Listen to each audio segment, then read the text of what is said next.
Feel me. All right, so we got the mic rolling, got the TV rolling. You got the camera rolling. So here we go, man. I'm gonna just do a test.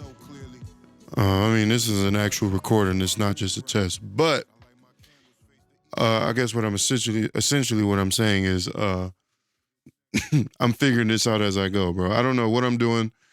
I ain't never used no camera in this capacity ever in my life. This is cool though. I like the way this looks. I don't know if I got the frame rate right. I know I got the resolution right. Trying to figure all this out. But anyway, bro, look. So this is streams. I figured out after I posted the last episode that I'm gonna call this series streams. And the reason I called it that is because one time one of my followers, acapella, Tristan Knight, said, I love it when you do those streams of consciousness. It's just like you just get on here and you just talk about whatever's on your mind, and it's almost like no format, nothing. You're just talking.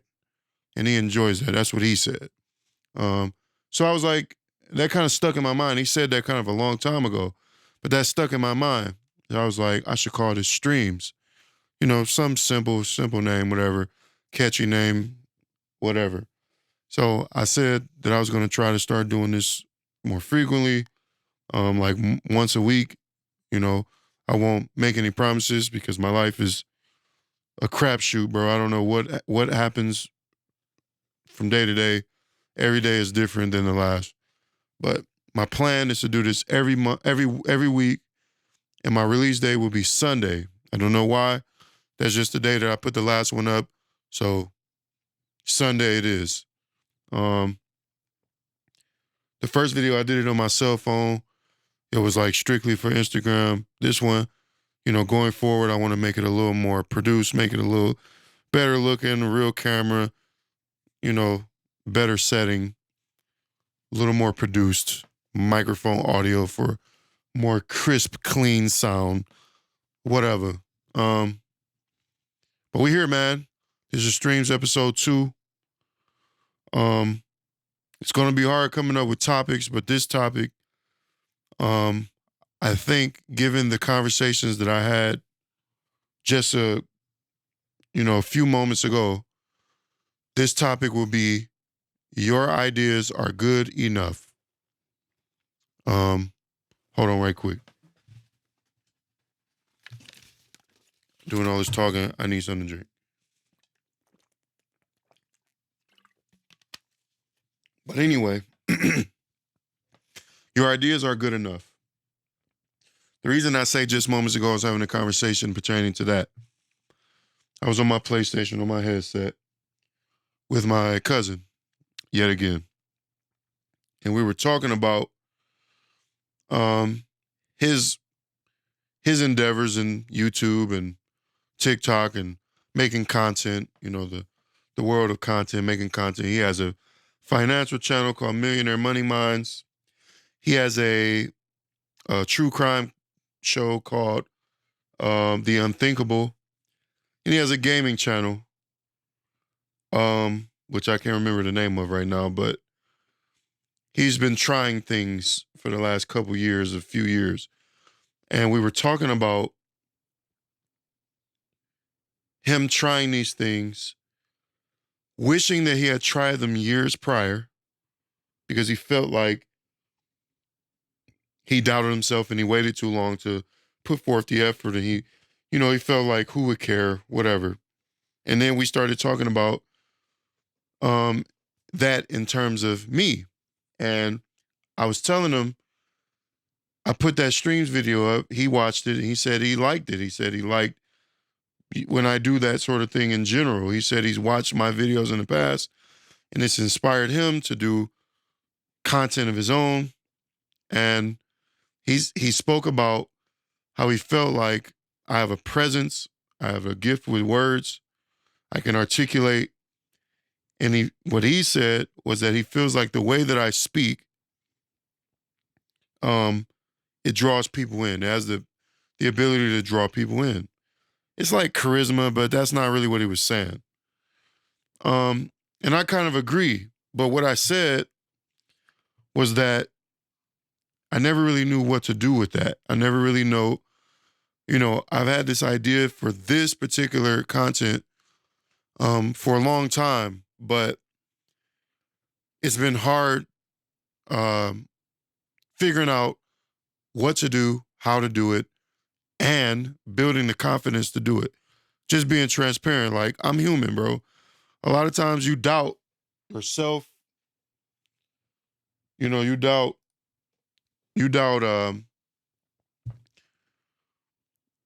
whether or not people will enjoy it, whether or not people will receive it, how you will be judged, all of these things that go through a person's head when they're putting themselves on the chopping block, essentially, putting yourself in front of people to be viewed and judged and deciphered and digested the way that, we all are on social media, whether you're doing music or painting or drawing or speaking or whatever it is. I didn't know what to do. Confidence was a huge factor, but really it was just like not knowing how to formulate my ideas, what to do with it. How do I present this idea in the best way? How do I get the most traction from my ideas? I don't know. But we were literally talking, and he said, essentially, just do that shit. He was like, you can do that shit. You can be good at it. Just do it.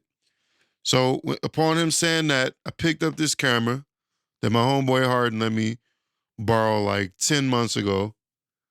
I set it up on this tripod that I bought like a month or two ago, and it's just been sitting in a box over here in the corner. And this light that I bought maybe like 2 weeks ago, has just been sitting here, and I bought it for the purpose of this, just to give me lighting, just to give it a look. And I have all these pieces separately, these tools at my disposal that I almost just refuse to use. It was like I was brave enough to do all the setup and all the acquiring of the pieces that I needed, but not brave enough to take that step. I made a list of topics that I wanted to talk about. And one of the topics that I almost did today, instead of this one, was can money buy happiness? And I will talk about that eventually. But today, I felt like this was more fitting. The reason that I added that particular topic, though, your ideas are good enough, to my list of topics for video discussion, was because I was in the studio with one of my clients, artists, Suppy. Suppy was in here saying he misses, I don't want to blow up his idea, but I'm going to say it anyway, because by the time this comes out, he'll already have done the idea. But he was like, I miss Rap City in the basement as a as a platform, and the way that they presented like the art of hip hop and the art of like lyricism and rapping. And the thing that Rap City in the Basement used to do is they used to present artists, and the artists that you might not even be interested in for real, but Rap City in the Basement used to just let somebody come down there, hang out. They'd be interviewed around a pool table or something real chill like that. And then I think at the end of the show or somewhere in the show, they put them in the booth and they let them rap. What he was saying was, Rap City in the Basement is old. That's over with. We don't really have that anymore. But he was like, something like that, man. It's like we need somewhere where artists can go to just spit, like, because I guess he was feeling in the mood to just rap. And he wanted to just rap and like get live reactions from people around him and, and be recorded and then let that be a piece of content. And he was talking about it as if it was something that he was waiting on somebody else to do. And I said, well, shit, if you talking about it, then you do it. And he said, he didn't really say anything. It almost gave me the feeling like, he was like, yeah, like almost like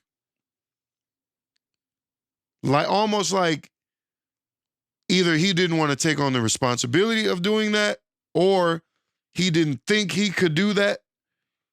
He already told me he had the idea to like do that as like a one-off thing for himself. But I said, no, if you're presenting the idea, you do it. And he was like, I don't really want to be no Big Tigger type of person, which is for all the young niggas. Big Tigger was the host of the Rap City in the Basement. And he was the one who doing the reactions and hyping up the rapper and shit. Like, I don't really want to do that. But I'm like, that's not what I'm saying. You don't have to be that. The camera looked like it's tripping out. I don't know if it's going to record that way. Hopefully not. Hopefully it's just the screen.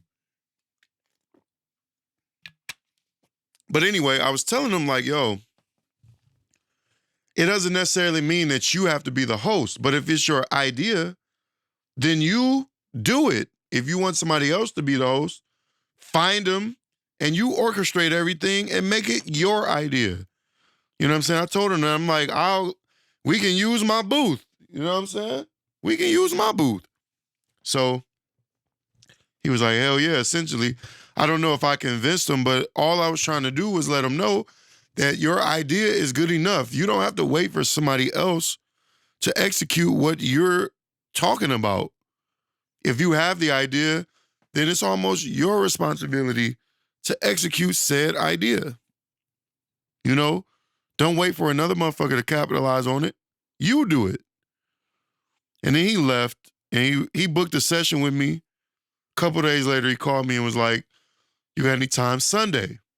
I had planned, I told him, yeah, I got time for you Sunday. Come through, do what you do. And I had plans to talk to him, like, just to reassure him that his idea is good enough for his idea. I mean, it's good enough for it to be what he wants someone else to do. Like, you can do that.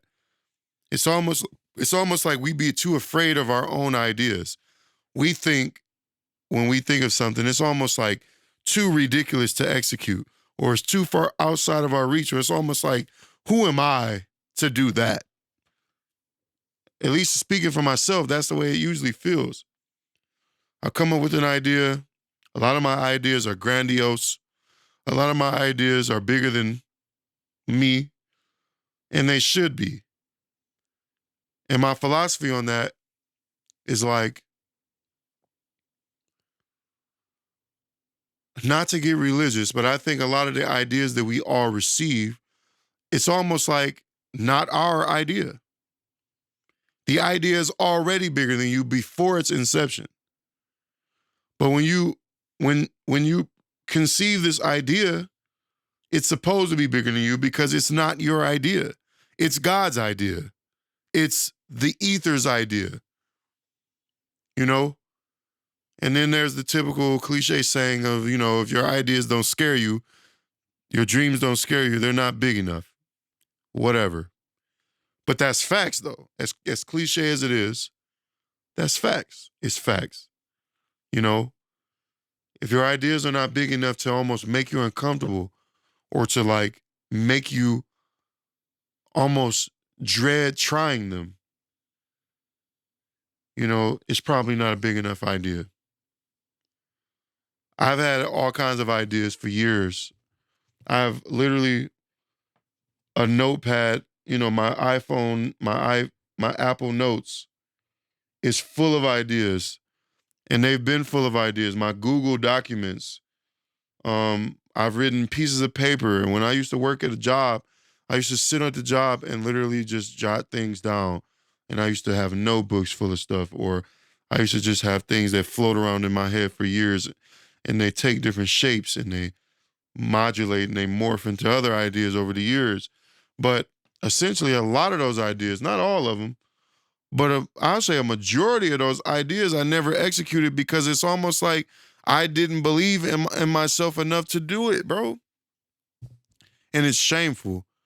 One of the ideas was this studio. I had the idea to do that a long time ago, but I always had this feeling like, bro, I'm not good enough to do that. You know what I'm saying? I'm not good enough to like there's already people doing that. That's one of the killers right there. When you have that thought, like there's already people much better and more creative and more whatever than me that's doing the idea. Why would I try it? Leave it to them. It's a terrible way to think. Another constant fact that I've always found in any field that I've worked in is that there's enough money, there's enough space, there's enough fans, there's enough attention for all of us to get some. There isn't a cap on any of that. So it's like if you're thinking, why would I be a rapper when there's already rappers making all this money? Or there's already rappers with all these fans. Who gonna listen to me? There's enough for all of us. There's enough food for all of us. Everyone can eat. Everyone can shine. Everyone can spread their wings, bro. But we have this like self-defeatist attitude, like we talk ourselves off the hill before we can even climb it. And that's unfortunate. That doesn't apply to everybody, because I know people with like overarching confidence. I am not one of those people. I'm very self-aware, and a lot of times being self-aware and self-conscious, or whatever you want to call it, it almost, it diffuses everything that you try to formulate. It makes you stop yourself before you can even get started. But your ideas are good enough. If you're an artist and you have this grandiose idea to have like a 10-piece orchestra on a song, a 4-piece, a quartet, and you want it to be really, really beautiful. And I've talked about this on my Instagram before. Those things are not as far out of your reach as you think they are. When you think about, it's like you listening to like major AAA music. You listen to a Jay-Z, you listen to a Kendrick, you listen to a Kodak, you listen to a 21 Savage, you like, or you listen to a J. Cole album, and you like, I can't do that. Because they're up here, and I'm down here. I can achieve that. My music can't sound that good. My ideas can't sound that beautiful. But why? Why do you think that? A lot of times it's because we hear about budgets, and we're like, this budget, their budget is like, oh, they're working with millions of dollars, and I'm working with, a few $100s. But a lot of times, networking, having a gift of gab, being able to harness synergy, being able to energize a person with your ideas to make them want to be a part of your idea can trump resources, your ability to connect with people and let them see your vision. You could find musicians that'll play for free and they're good. So in this context, J. Cole can just say, I'm a millionaire, or I'm a few $100,000-aire, and I have a budget to work with. So if I have an idea for this violin, concerto, this violin piece for my song, or the intro to my album to be beautifully orchestrated, he could just throw money at the problem and just say, find somebody to play. I'll pay him $20,000 to come do this shit, whatever. Who gives a fuck? Money is like, it's a quick fix. But money and budget or whatever and status is not the only way to get things achieved. You can say, it'll be harder for a person with less budget because you can't just throw money at the issue. You can say, okay, I'll have to work a little harder and put my boots on the ground and go and meet somebody that can play a violin and articulate my idea to them and be likable and personable enough to, make this person want to come work with me. And then boom, you got just somebody to play violin on your song. It's like, there's more than one way to skin a cat, especially in terms of music. There's people that play bass, there's musicians all over the world, especially in the city where I'm from, Detroit. There's musicians everywhere. So much talent, so much music. You can execute your ideas the same way that they can. Find you some writers, music writers, composers, arrangers. They're outside. It just be harder for you to do. But a lot of times, especially in music as an engineer, I see a lot of people feel like, well, they just settle for like something that they didn't really want because they think what they're trying to achieve is impossible. I'm here to tell you, as your engineer, it's not. Everything that you want to do musically, you can do that shit. You can do it. And, all of these things tie in together. Your ideas are good enough. You can do it, whatever it is that you want to do. And I'm not trying to sound cliche, but it's facts. And I feel passionate enough to talk about this because I see so many artists in my field, like I said, dumb their ideas down. They settle. They don't try as hard as I know that they could. They don't go down the avenues that I know are there because they think it's out of reach, but it's not out of reach. So if you got ideas in your phone, in your head, in your heart, and they just sitting around and you're too afraid, or you don't have the funding, or you got the money but you're too afraid to spend the money, spend that shit. Do it. Execute. Stop sitting on your ideas until you get to a point where you look back and you're like, I waited too long. I fucked up. I'm too old now. Or whatever applies. Who knows? But moral of the story is, whatever you're thinking of, it can be done. I guess that's the end of this episode. This is going to go up Sunday. I don't know a time frame. I don't know what I'm doing, but I'm going to just keep going anyway. My name is Red. I got to start making sure I do shit like that too. My name is Red Karan. I'm an engineer. My studio is Babylon Studios. I'm sitting in it right now, built inside of a house. My blood, sweat, equity is in here. This is what I do. So I'm going to try to keep putting myself out there to make content in this form, other formats too. I got other things in the works that I've been, working on for the last several months. And I'm trying to stay focused, confident, and inspired to execute those ideas. But this being one of them, like I said, I'm going to try to stay consistent. I'm going to try to stay on my P's and Q's with this thing here. And keep doing it. This is Streams episode 2. Thank you for watching if you made it this far. I guess I'll see you next Sunday. I don't know my sign-ins and my sign-outs or what I'm going to be saying on these motherfuckers, but hey, I got to figure out how to keep reminding myself to look into this camera instead of off over here to the screen, because I know you're looking at me like, what is this nigga looking at? This is the camera, that's not the camera. But whatever, bro. I'm not afraid of fucking up either. Holla, bro. Lock me out that cage. Never with the young shit, niggas was quick to call me lame. When tables turning, bridges burn, it's all the same.